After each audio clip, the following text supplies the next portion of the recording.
السلام علیکم۔ اس ویڈیو میں ہم کوشچن نمبر 6 سے اسلامیت کے کوشچنس کو اسٹارٹ کرتے ہیں۔ پہلا کوشچن ہمارے پاس، حضرت امام حسین کا سلسلہ نسب بیان کیجیے۔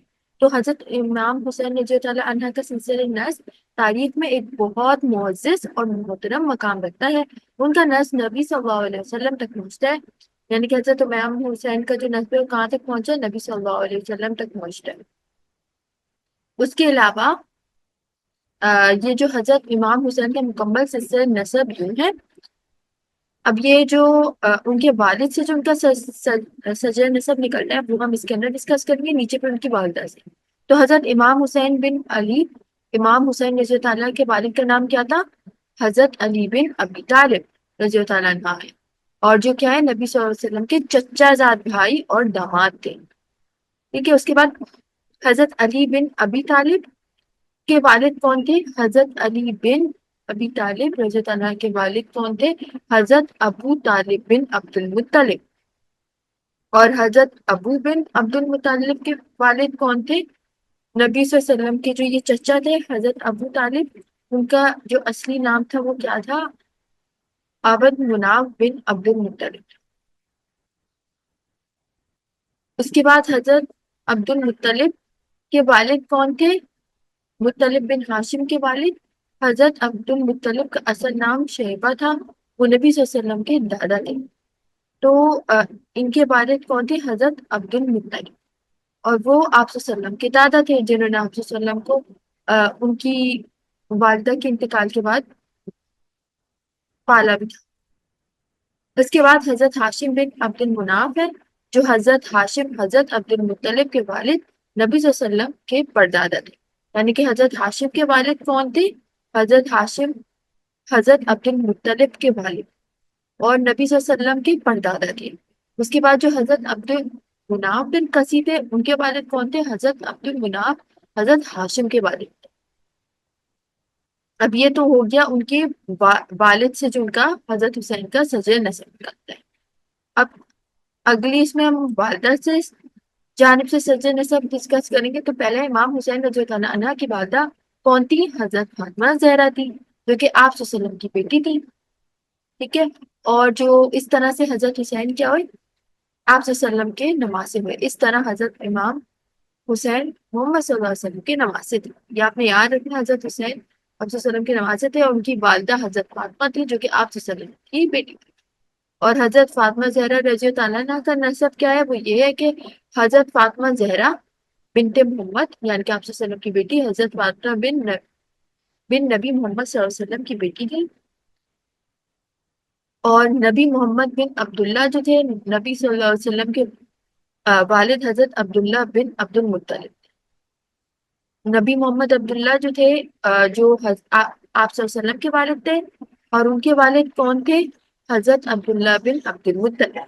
اور عبداللہ بن مطلب کے والد کون تھے؟ عبداللہ کے والد تھے حضرت عبد المطلب، اور عبد المطلب کے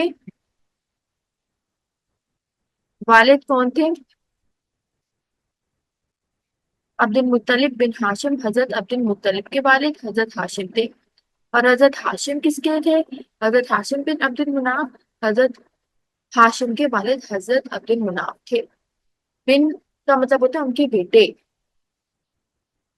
اس کے بعد اس کا خلاصہ بھی ہمیں بتانا ہے کہ حضرت امام حسین رضی اللہ عنہ کا سلسلہ نسب والد کی طرف سے حضرت علی بن ابی طالب رضی اللہ عنہ اور حضرت ابو طالب بن عبد المطلب تک، اور والدہ کی طرف سے حضرت فاطمہ زہرا اور رضی اللہ عنہ اور نبی صلی اللہ علیہ وسلم تک پہنچتا ہے۔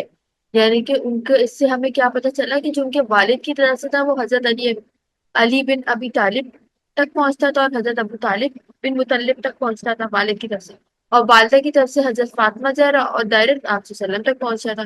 تو سب آپ صلی اللہ علیہ وسلم کے نواسے تھے۔ امام حسین رضی اللہ عنہ نے نواسے اور اسلامی تاریخ میں عظیم مقام رکھا۔ آپ صلی اللہ علیہ وسلم کے نواسے اور اسلامی تاریخ میں دونوں طریقوں سے ان کا ایک الگ ہی مقام ہے۔ اس کے علاوہ سوال نمبر 7 ہے ہمارے پاس، پہلی وحی کی آیت کا ترجمہ دہرائی کیجیے۔ تو پہلی وحی کیا تھی؟ پہلی وحی کی آیت سورہ الگ کی ابتدائی آیات میں ہے، جو نبی صلی اللہ علیہ وسلم پر نازل ہوئی۔ ان آیات کا ترجمہ کیا تھا؟ وہ یہ ہے بسم اللہ الرحمن الرحیم، اقرأ بسم ربک الذی خلق، خلق الانسان من علق، اقرأ ربک الاکرم الذی علم بالقلم، علم الانسان ما لم یعلم۔ تو یہ جو ہے یہ آیت ہے، اس کا آیت اگر آپ سے عربی میں یاد نہیں بھی ہو رہی تو بھی آپ اس کا صرف ترجمہ لکھ سکتے ہیں۔ شروع اللہ کے نام سے جو بہت مہربان نہایت رحم کرنے والا ہے۔ پڑھیے اے نبی اپنے رب کے نام سے جس نے پیدا کیا، جس نے انسان کو خون کے لوتھڑے سے پیدا کیا۔ پڑھیے اور آپ کا رب بہت کرم کرنے والا ہے، جس نے قلم کے ذریعے علم سکھایا، انسان کو وہ سکھایا جو وہ نہیں جانتا تھا۔ یعنی کہ علم ہمارے اوپر مرد اور عورت پہ فرض ہے۔ پہلی وحی میں ہی علم کا ذکر کیا گیا، علم حاصل کرنا ہمیں کس طرح حاصل کرنا ہے وہ سکھایا گیا، آپ صلی اللہ علیہ وسلم کو سکھایا گیا۔ اس کے بعد جو ہے انسان کو سکھایا کہ وہ جو چیز نہیں جانتا اسے جانے، اسے پہچانے، جس کو ہم علم حاصل کرنا کہتے ہیں۔ اس کے بعد اس کا خلاصہ بھی لکھیں گے ہم۔ یہ آیت قرآن مجید کی پہلی وحی ہے جو نبی صلی اللہ علیہ وسلم پر غار حرا میں نازل ہوئی۔ ان آیات میں اللہ تعالیٰ نے اپنے نبی کو پڑھنے کا حکم دیا اور اس نے تخلیق کے علم اور تعلیم کے بارے میں بتایا۔ یہ آیت علم اور تعلیم کی اہمیت پر زور دیتی ہے اور اللہ تعالیٰ کے کرم و مہربانی کا ذکر کرتی ہے۔ یعنی کہ یہ آیت جو تھی، یہ جو سورہ الگ کی پہلی ابتدائی آیات تھی، ان میں کیا بتایا گیا کہ نبی صلی اللہ علیہ وسلم غار حرا میں دی گئی۔ سب سے پہلے تو ہمیں یہ بتانا چاہیے غار حرا میں دی گئی، نازل ہوئی۔ اس کے بعد اللہ تعالیٰ نے اپنے نبی کو پڑھنے کا حکم دیا، اس کا حکم دیا پڑھنے کا، اور نبی صلی اللہ علیہ وسلم کے ذریعے ہمیں ملا یہ حکم۔ اس نے تخلیق، علم، تعلیم کے بارے میں بتایا۔ کس کے بارے میں بتایا؟ تخلیق کے بارے میں، علم کے بارے میں، تعلیم کے بارے میں۔ جب ہم علم حاصل کریں گے تبھی ہمیں پتہ چلے گا کہ اللہ نے ہمارے لیے کیا کیا چیزیں تخلیق کی ہیں۔ یہ آیت علم اور تعلیم کی اہمیت پر زور دیتی ہے اور اللہ تعالیٰ کی کرم اور مہربانی کا ذکر کرتی ہے۔ یعنی کہ کیا کرتی ہے؟ علم اور تعلیم کی اہمیت کے بارے میں بتاتی ہے آیت کہ علم حاصل کرنا ہمارے لیے کتنا ضروری ہے، اور آپ صلی اللہ علیہ وسلم نے ہم پر کیا کرم اور مہربانی کی اس کے بارے میں بتایا۔ اس کے بعد ہے سوال نمبر 8، اہل بیت کے 3 حقوق پہلے کیجیے۔ اسلام میں اہل بیت یعنی نبی صلی اللہ علیہ وسلم نے خاندان کے افراد کو بہت عزت اور احترام حاصل ہے۔ ان کے حقوق کی پاسداری ہر مسلمان پر لازم ہے۔ اہل بیت کے حقوق درج ذیل۔ اہل بیت آپ صلی اللہ علیہ وسلم کے خاندان کے افراد کو کہتے ہیں، یعنی کہ جو آپ صلی اللہ علیہ وسلم کی فیملی کا پارٹ ہوتے ہیں، اور ان کے حقوق کے جو پاسداری کرنا یہ ہر مسلمان پر فرض تھا بھی اور فرض ہے بھی اور فرض رہے گا۔ محبت اور احترام، اہل بیت سے محبت اور ان کا احترام کرنا ہر مسلمان کی ایمان کا حصہ ہے۔ نبی صلی اللہ علیہ وسلم نے اہل بیت سے محبت کو ایمان کی علامت قرار دی ہے۔ ان سے محبت اور ان کے احترام کرنا اسلامی تعلیمات میں بہت اہم ہے۔ یعنی کہ محبت اور احترام کرنے کا جو ہے نہ صرف قرآن میں قرار دیا گیا ہے، آپ اس کے علاوہ جو ہے یہ بھی بتایا گیا کہ کتنا ضروری ہے ایک مسلمان کے لیے ان سے محبت کرنا اور ان کو عزت دینا۔ اس کے علاوہ مالی حقوق، یعنی کہ خمس جسے کہتے ہیں، یہ آپ سے MCQ میں پوچھا جا سکتا ہے۔ اس کے بعد ہے اہل بیت کے مالی حقوق میں خمس شامل ہے۔ خمس سے مراد وہ مال ہے جو جنگی مال غنیمت، معدنیات اور دیگر مخصوص ذرائع سے حاصل ہوتا ہے۔ اس کے 5 حصے اہل بیت کے لیے مخصوص ہے۔ یعنی کہ جو 5واں حصہ ہر جو جنگ یا پھر جنگ یا کوئی بھی غزوہ وغیرہ ہوتی تھی یا وہ ہوئی ہوگی، اس کا جو حصہ ہوتا تھا اس میں فرض ہوتا تھا کہ اس کا جو 5واں حصہ ہے وہ اہل بیت یعنی کہ آپ صلی اللہ علیہ وسلم کے خاندان کو دینا فرض ہے۔ قرآن مجید میں اس کو ارشاد بھی فرمایا کہ اور جان لو کہ جو کچھ بھی تم مال غنیمت میں حاصل کرو اس کا 5واں حصہ رسول اور قربت داروں کا ہے، یعنی کہ ان لوگوں کا بھی ہے جو آپ صلی اللہ علیہ وسلم کی قربت میں رہتے تھے اور آپ صلی اللہ علیہ وسلم۔ اس کے علاوہ تیسرا ہے دعاؤں میں شامل کرنا۔ اہل بیت کے حقوق میں ایک اہم فرق یہ بھی ہے کہ انہیں اپنی دعاؤں میں شامل کیا جائے۔ مسلمانوں کو اپنی دعاؤں میں اہل بیت کے لیے خیر و برکت کی دعا کرنی چاہیے۔ نبی محمد صلی اللہ علیہ وسلم کی سنت کے مطابق مسلمانوں کو اپنی نمازوں میں درود ابراہیمی پڑھتے وقت اہل بیت کے لیے دعا کرنی چاہیے۔ یعنی کہ اہل بیت جو آپ صلی اللہ علیہ وسلم کے خاندان کے لوگ ہیں ان کے لیے دعا کرنا ہمارے لیے کتنا ضروری ہے، ان کی خیر و برکت کے لیے دعا کرنی چاہیے۔ اس کے علاوہ جب اپنی نمازوں میں جب درود پڑھیں تو بھی ان کو دعا کرنی چاہیے، ان کو دعا میں یاد رکھنی چاہیے۔ اللہم صلی علی محمد کما صلیت علی ابراہیم وعلی آل ابراہیم انک اس کے بعد ہے سوال نمبر 9، دعوت تبلیغ کی کوئی 3 مقاصد تحریر کیجیے۔ تو دعوت و تبلیغ اسلام کی ایک اہم ذمہ داری اور فریضہ ہے، جس کا مقصد لوگوں تک دین حق کی تعلیم پہنچانا اور انہیں اللہ کی طرف بلانا ہے۔ دعوت و تبلیغ کے 3 بنیادی مقاصد درج ذیل۔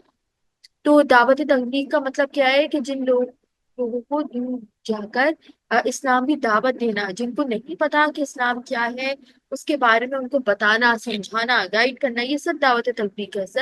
اسلام کی ایک اہم ذمہ داری ہے یہ، اور یہ فریضہ ہے، یہ فرض ہے، ذمہ داری بھی ہے اور فریضہ بھی ہے۔ اس کے علاوہ جس کا مقصد لوگوں تک دین حق کی تعلیم پہنچانا، انہیں اللہ کی طرف بلانا ہے۔ اس کا مطلب کیا ہے کہ دعوت تبلیغ کے ذریعے لوگوں کو دین کے بارے میں بتانا، ان کو پہچاننا، ان کو اللہ کی طرف بلانا، یہ سب اس کا حصہ ہے۔ اس کے بعد ہے توحید کا پیغام پہنچانا۔ دعوت تبلیغ کا بنیادی مقصد لوگوں تک توحید یعنی اللہ کی وحدانیت کا پیغام پہنچانا ہے، یعنی کہ اللہ ایک واحد ہے، اللہ کے علاوہ کوئی رب نہیں ہے، ان کو بدعتیں وغیرہ سے دور رکھنا، ان کو سب چیزیں کے بارے میں بتانا، یہ سب دعوت و تبلیغ کا حصہ ہے۔ اس کا مقصد لوگوں کو شرک سے بچانا تاکہ وہ کسی اور کو اللہ کے ساتھ شامل نہ کریں، اور اللہ کی وحدانیت پہ ایمان لانے کی ترغیب دینا ہے۔ قرآن مجید میں اللہ تعالیٰ فرماتا ہے قل اللہ احد اللہ الصمد، یعنی کہ سورہ اخلاص کی صورت ہے۔ اس کا ترجمہ ہے کہو وہ اللہ ایک ہے، اللہ بے نیاز ہے۔ یہ توحید کے بارے میں بتا رہا ہے کہ اللہ ایک ہے، اللہ کے علاوہ کوئی رب نہیں ہے۔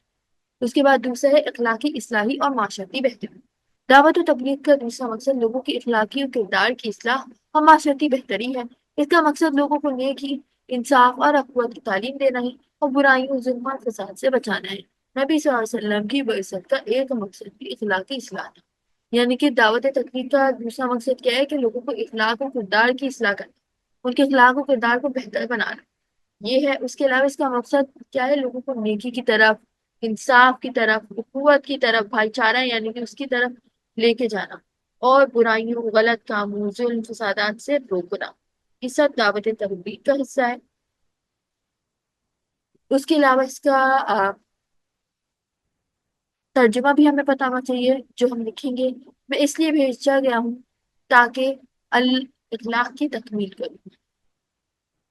اس کے علاوہ تیسرا ہے دین کی دعوت اور شریعت کا دفاع۔ اس کے علاوہ دین کی دعوت سے شریعت سے کیا فائدہ ہوتا ہے وہ ہمیں اس کے اندر بتانے اس آنسر میں۔ دعوت و تبلیغ کا تیسرا مقصد لوگوں کو دین اسلام کی طرف راغب کرنا اور شریعت کے احکام و قوانین کی تعلیم دینا ہے، یعنی کہ اس شریعت کے بارے میں بتانا، سمجھانا، ان کے قوانین کے بارے میں بتانا، یہ سب دعوت و تبلیغ کا حصہ ہے۔ اس کے علاوہ اس کا مقصد لوگوں کے اسلام کے احکام پر عمل کرنے کی دعوت دینا اور اسلامی تعلیمات کے مطابق زندگی گزارنے کی ترغیب دینا ہے، یعنی کہ لوگوں کو اسلام کے بارے میں بتانا، سمجھانا، گائیڈ کرنا، سب کچھ اس کا حصہ ہے۔ اس کے علاوہ قرآن مجید میں بھی اللہ تعالیٰ نے فرمایا سورہ نحل میں، جس کا ترجمہ ہے اپنے رب کے راستے کی طرف حکمت اور اچھی نصیحت کے ساتھ دعوت، یعنی کہ جو ہے اللہ نے قرآن تک میں اس بارے میں ڈسکس کیا ہے کہ کتنا ضروری ہے لوگوں کو دین کی طرف راغب نہیں کرنا، ان کو ترغیب دینا اور ان کو حکمت اور اچھی نصیحت دینا۔ خلاصہ ہم اس کا یوں بیان کریں گے، دعوت و تبلیغ کے 3 اہم مقاصد ہیں۔ مقاصد میں توحید کا پیغام پہنچانا، اخلاق اصلاح اور معاشرتی بہبود، اور دین کی دعوت اور شریعت کا نفاذ شامل ہے۔ یہ مقصد لوگوں کو اللہ کی طرف بلانے، ان کے اخلاق و کردار کو بہتر بنانے اور اسلامی تعلیمات کے مطابق زندگی گزارنے کی ترغیب دینے کے لیے ہے۔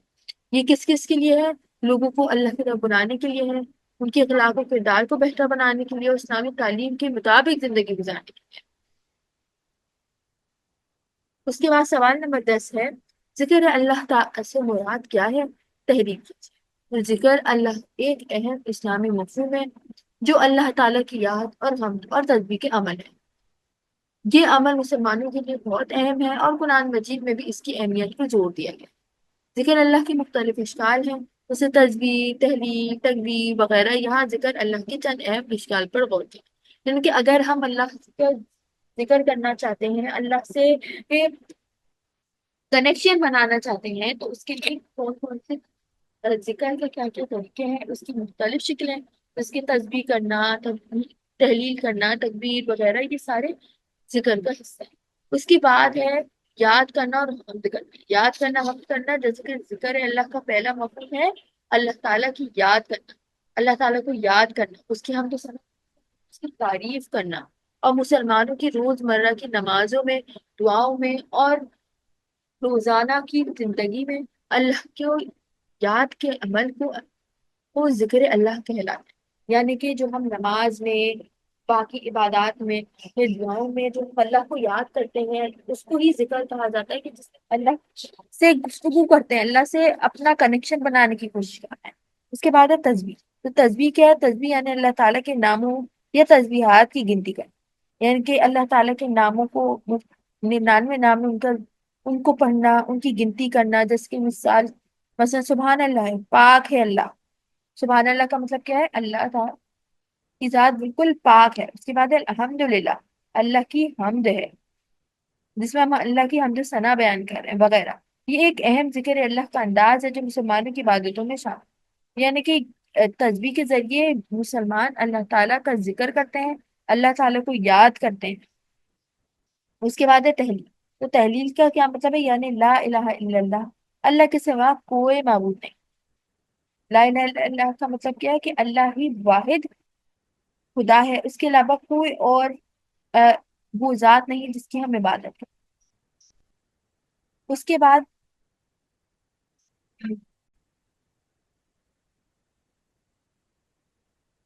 چوتھا ہے تکبر۔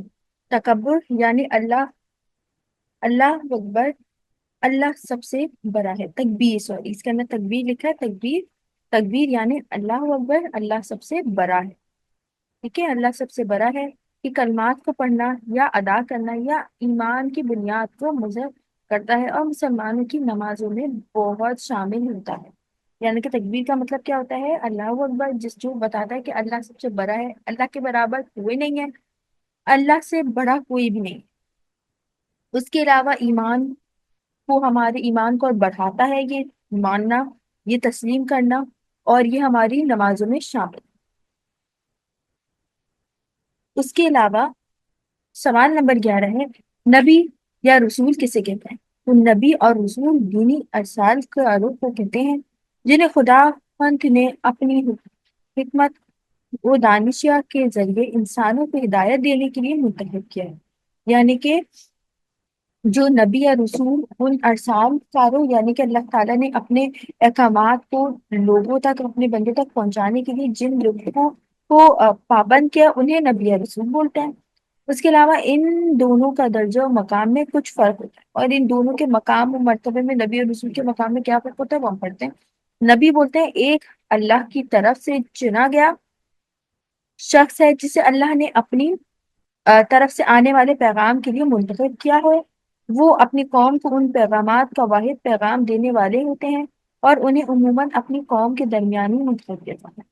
یعنی کہ نبی کون ہوتا ہے؟ یہ وہ چنا گیا شخص ہوتا ہے جسے اللہ کی طرف سے آنے والے پیغام کے لیے منتخب کیا جاتا ہے، جو اللہ کا پیغام، جیسے کہ کوئی بھی کتاب جو نازل کی جاتی ہے وہ نبی کے ذریعے کی جاتی ہے، وہ اپنے قوم کا ایک پیغامات کا واحد پیغام دینے والا ہوتا ہے، یعنی کہ صرف ایک ہی واحد ہوتا ہے جو اپنے قوم کو پیغام دیتا ہے، اور انہیں عموماً کیا کہتے ہیں؟ قوم کے درمیان سے ہی منتخب کیا جاتا ہے۔ اس کے علاوہ رسول ایک رسول ہے، رسالت یعنی بلاغت۔ رسول کا کام بھی وہی ہوتا ہے، لیکن رسول کو کتاب نہیں دی جاتی۔ اس کے علاوہ رسول جو ہوتے ہیں کئی ہو سکتے ہیں ایک ایک قوم سے۔ اس کے علاوہ سوال نمبر 12 ہے، روزہ کن لوگوں پر فرض ہے؟ تحریر کیجیے۔ تو روزہ کن لوگوں پر فرض ہے، اس موضوع پر بات کرتے ہوئے ہے اسلامی شریعت میں روزہ فرض کیا گیا ہے اور اس کی شرائط و احکامات بیان کیے گئے۔ روزہ اسلامی احکامات میں 5 اسلامی رکنوں میں سے ایک ہے، جس کی اہمیت اور حکمت کئی احادیث قرآن آیات میں ذکر ہے۔ یعنی کہ روزہ کیا ہے؟ یہ ایک فرض ہے، اور یہ جو ہے ہمارے شرائط احکام میں بیان کیے گئے، یعنی کہ جو ہمیں احکامات دیے گئے ہیں اللہ تعالیٰ کی طرف سے، اس میں اس کو بیان کیا گیا۔ اس کے علاوہ اسلامی احکام جو 5 جو اسلحہ ہے ان میں سے ایک ہے، اور یہ کس نمبر پہ آتا ہے؟ پہلے درجے پہ۔ میں نے پہلے درجے میں سے ایک ہے، جس کی اہمیت اور حکمت کئی احادیث قرآن میں حج روزہ نماز زکوٰۃ حج ہوتا ہے؟ نماز روزہ زکوٰۃ حج، اسی طرح روزہ جو ہے یہ ان میں سے ایک ہے۔ روزے کی فرض کرنے کے لیے شرائط درج ذیل ہیں۔ پہلا ہے اسلام یا بالغ، اسلام یا بالغ ہونا، یعنی کہ سب سے پہلے تو ضروری ہے کہ انسان مسلمان ہو، ٹھیک ہے، اس نے اسلام قبول کیا ہو۔ دوسرا کہ وہ بالغ ہو، بلوغت کی عمر تک پہنچ گیا ہو۔ روزہ فرض صرف اس شخص پر ہوتا ہے جو اسلام میں منعقد ہو اور جو بالغ ہو۔ اس کے بعد ہے علم مند، عقل مند ہو، عقل مند ہو یعنی کہ اس کا دماغی توازن صحیح ہو، وہ سوچ سمجھ سکتا ہو، وہ سب کچھ جانتا پہچانتا ہو۔ روزہ فرض صرف ان لوگوں پر ہوتا ہے جو عقل مند ہو، یعنی جو کہنے یا کرنے میں مختار ہو، یعنی کہ سوچ سمجھ کے سوچنے سمجھنے کا عنصر ہو۔ اس کے بعد ہے حرام کام نہیں کرنا، یعنی کہ وہ کام نہ کرتا ہو جو حرام ہو۔ روزہ فرض نہیں ہوتا جب تک کہ شخص کسی حرام کام میں مبتلا ہو، جیسے کہ مہکا آنا، پھرنا یا کسی بھی قسم کی رشوت لینا ہوتا ہے۔ مگر اگر مطلب کہ اگر کوئی انسان کوئی حرام کام کرتا ہو جو دین میں ہمارے اسلام میں حرام قرار دیا ہے، وہ اگرچہ وہ جب تک نہیں چھوڑ دیتا تب تک اس پہ روزے بھی فرض نہیں ہوتے، وہ چھوڑ دیتا تبھی روزے اس پہ فرض۔ اس کے بعد ہے صحیح اور پورے معین دن کا روزہ رکھنا، یعنی روزہ اپنے معین وقت کے دوران پورے طور پر پورے دن کے لیے رکھنا، یعنی کہ جو ٹائم مخصوص ہے، جو وقت مخصوص ہے، اس پورے وقت میں شروع سے آخر تک رکھنا، اپنی مرضی سے نہ رکھنا۔ اس کے بعد ہے نیت کرنا، تو روزہ رکھتے ہوئے نیت کرنا، یہ روزہ اللہ تعالیٰ کی رضا کے لیے رکھا جائے، یعنی کہ یہ نیت کرنا بھی بہت ضروری ہے کہ یہ جو ہم روزہ رکھ رہے ہیں یہ صرف اللہ کی رضا کے لیے رکھنا، اس کے علاوہ اس کا اور کسی سے کوئی سروکار نہیں۔ اس کے بعد ہے نیت کرنا، تو روزہ رکھتے ہوئے نیت کرنا کہ یہ روزہ اللہ کی رضا کے لیے رکھا جا رہا ہے، یعنی کہ یہ نیت کرنا، یہ ارادہ کرنا کہ جو ہم روزہ رکھ رہے ہیں یہ صرف اللہ کی خاطر ہے۔ اس کے بعد ہے ان شرائط کے مطابق روزے کی فرضیت حاصل ہوتی ہے اور ہر مسلمان ان شرائط کو پورا کر کے روزہ رکھنے کی توفیق کی جائے، یعنی کہ جو انسان ان سارے چیزوں پر پورا اترتا ہو صرف وہی شخص جو ہے روزہ رکھ سکتا ہے۔ اس کے علاوہ کوئی حرام کام یا پھر کوئی ایسا گناہ نہ کرتا ہو اور وہ نیت بھی کرے اور وہ وقت کی پابندی بھی کرے تو پھر اس کو روزہ رکھے۔ اس کے بعد سوال نمبر 13، قرآن مجید کے حقوق کو آداب بیان کریں، یعنی کہ قرآن مجید کے کیا حقوق اور آداب ہیں وہ ہم اس کے اندر پڑھیں گے۔ قرآن مجید کے حقوق کو آداب سے بیان کرنے کے لیے چند اہم نکات ہیں۔ تلاوت کرنے کا ادب، یعنی کہ تلاوت کر رہے ہیں تو اس کا بھی ایک ادب ہے، اس کا بھی ایک طریقہ ہوتا ہے۔ قرآن مجید کی تلاوت کرتے وقت انتہائی تواضع اور احترام کے ساتھ کرنا چاہیے، اس لیے وضو کی حالت میں ہونا بہتر ہے، یعنی کہ تلاوت کرنے کے لیے بہت احترام کرنا بہت ضروری ہے، جس میں وضو ہونا ضروری ہے، اسی لیے وضو کا ہونا ضروری ہے اور ہمارا جو ہے بہت آرام سے پڑھنا چاہیے۔ اس کے بعد احترام کرنے کا ادب، احترام کرنے کا کیا ادب ہے کہ قرآن مجید کو جلدی سے پھینکنا یا غیر محترمہ ٹیکسٹ پر لانا نہیں چاہیے، اسے بھی ہر وقت احترام کے ساتھ رکھنا چاہیے، یعنی کہ اس کو جس طرح ہم اپنی کتابوں کے ادھر ادھر رکھ دیتے ہیں، اس طرح چھوڑ دیتے، اس طرح نہیں ہوتا۔ ہمیں قرآن مجید کی بہت احترام کرنا ہوتا ہے، اس کو صحیح سے رکھنا ہوتا ہے، اونچی جگہ پہ رکھنا ہوتا ہے، ہمارا پاؤں اس کی طرف نہ ہو، ہم جو ہے اس کی صحیح طریقے سے احترام کریں، عزت کریں، تو یہ ہم پہ فرض ہے۔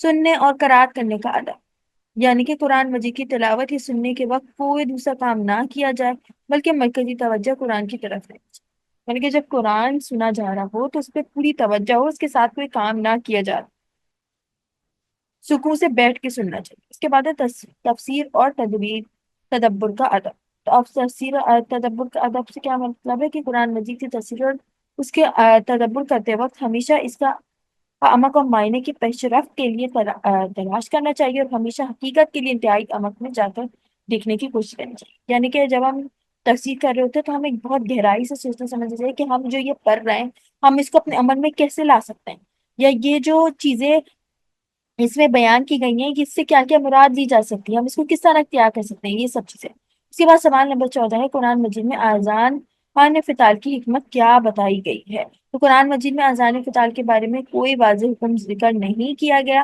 اذان فطار کا مطلب ہے کہ جب جنگ یا محنت کی حالت ہو تو آواز دی جائے تاکہ لوگ معطرت ہو جائیں اور اس وقت کی محنت کو معلوم ہو جائے کہ وہ دفاع یا حملے کی آوازیں ہیں، مگر اس کا مطلب نہیں ہے کہ مذہبی احکام کی نظر میں ایک دیگر کو ماننا چاہیے، ایک ایک دیگر کو ماننا چاہیے، یعنی کہ قرآن مجید میں آزان و قتال کا حکم نہیں ہے، لیکن ہاں جنگ کی صورت میں یا کسی وقت کوئی ایسا حملہ ہو جائے اس صورت میں کسی کو مارنے جائز ہے، لیکن اس طرح اپنے مذہبی ہی کسی مسئلے کی وجہ سے ہمیں اجازت نہیں ہے کہ ہم کسی کو ماریں۔ اس کے بعد ہے سوال نمبر 15، جہاد کے شرائط تحریر کی۔ تو جہاد کے شرائط کو اسلامی ہی فقہ میں مختلف طریقوں سے بیان کیا گیا ہے، اور یہ شرائط مختلف اسلامی فقہ مذاہب میں مختلف ہو سکتے ہیں، لیکن عموماً مندرجہ ذیل شرائط ہت معتبر ہوتے ہیں۔ یعنی کہ جہاد کے کیا کیا شرائط ہیں اس کرنا پڑیں گے آپ۔ اسلامی نظام کے لیے، اسلامی نظام کے لیے مطلب جہاد کا مطلب اسلام، دین، امن و عدل کی حفاظت اور ترویج ترویج ہونا چاہیے، یعنی کہ ہمارا کیا جو اصل موٹو ہونا چاہیے وہ یہ ہونا چاہیے کہ ہم اپنے مذہب کو کس طرح سے پھیلا سکتے ہیں، جس کے دفاعی علم ہے، دفاعی عمل ہے۔ جہاد کا انتظام صرف دفاعی ہی مقصد کے لیے ہونا چاہیے، یعنی جب اسلامی جماعت کی امت اپنے دین، زندگی یا اموال کی حفاظت کے لیے کسی حملے یا تشدد کا شکار ہو۔ ہم دفاع تب کر سکتے ہیں، دفاع میں جو جہاد کا انتظام ہے وہ ہم کب کر سکتے ہیں، کب مقاصد کے لیے کیا جا سکتا ہے، جب کوئی اسلامی جماعت یا امت ہو اور اس کو اپنی زندگی امال کی حفاظت کے لیے کرنا ہو، مطلب کہ اپنی زندگی بچانی ہو یا اپنے مال کو بچانا ہو تو اس کے لیے کرنا یہ ہمارے لیے لازمی ہے۔ اس کے علاوہ سرکاری اجازت، سرکار کی طرف سے بھی اجازت ہونی لازمی ہے، جس کے جہاد کا آغاز صرف اسلامی ہی حکومت یا اسلامی معتبر عالم کے اختیار کے ذریعے کیا جائے جو اس کی ضرورت و مقصد کو دیکھ کر فیصلہ ہے۔ یعنی کہ اگر جہاد کرنی بھی ہے تو اس کا جو مطلب اس کا مقصد ہے اس کی اجازت کسی ایسے بندے سے لی جائے جو اسلامی اعتبار سے معتبر عالم ہو، اسلامی معتبر عالم ہو جو صحیح طریقے سے اس بارے میں بتا سکے۔ اس کے بعد ہے علم و معرفت کیا ہوتی ہے۔ جہاد کے لیے متعلقہ شخص کو اسلامی فقہ اور علم کو بہترین علم ہونا چاہیے تاکہ وہ حالات اور مقاصد کو درست انداز میں سمجھ سکے اور درست طریقے سے عمل کرے، یعنی کہ صرف وہی انسان جہاد کے لیے معتبر ہے کہ جو شخص کو اسلامی فقہ کے بارے میں پتا ہو اور ان کے بہترین علم ہو اس کو، اور وہ کوئی بھی حالات اور مقصد کو صحیح طریقے سے بھاپ سکے، اس کو مسئلے کو حل کر سکے۔ اس کے بعد ہے مراد وقت و مکان، یعنی کہ جہاد کا عمل صرف اس وقت اور اس جگہ کیا جائے جب اس کی ضرورت ہو، اسلامی فقہ کی مقررات کے مطابق کیا جائے، یعنی کہ صرف جہاد اسی وقت کی جائے جب اس کی ضرورت ہو، ایسے ہی صرف قبضہ کرنے یا کسی دوسری وجہ سے نہ کیا جائے، جب اسلام کو پھیلانا ہو اس کے لیے ضروری۔ اس کے بعد ہے بے زیادہ تشدد، کسی پہ تشدد نہیں کرنا، کسی پہ ظلم نہیں کرنا، یہ بھی جہاد کے شرائط میں سے ایک ہے۔ جہادی عمل کو بے زیادہ تشدد کے بغیر انجام دینا ہوتا ہے، اور اگر تشدد کا استعمال ضرورت میں آتا ہے تو صرف حدود اور اسلامی قوانین کے مطابق کرنا ہوتا ہے، یعنی کہ اگر تشدد کرنا پڑ بھی رہے تو اور اس کی ضرورت بھی ہے تو بھی بہت حدود کے ساتھ کرنا ہوتا ہے، کسی کے اوپر اس سے تکلیف زیادہ نہیں پہنچانی ہوتی۔ یہ شرائط جہاد کے مختلف انداز اور مسائل کو درست انداز میں سمجھانے میں مدد دیتا ہے، انہیں اسلامی فقہ اور تاریخی سنت کی روشنی میں سمجھانا اہم ہے۔ تو جزاک اللہ، سوال نمبر 15 تک ہمارے کوشچنس کمپلیٹ ہو گئے۔ اگلی ویڈیو میں ہم سوال نمبر 16 سے شروع کریں گے۔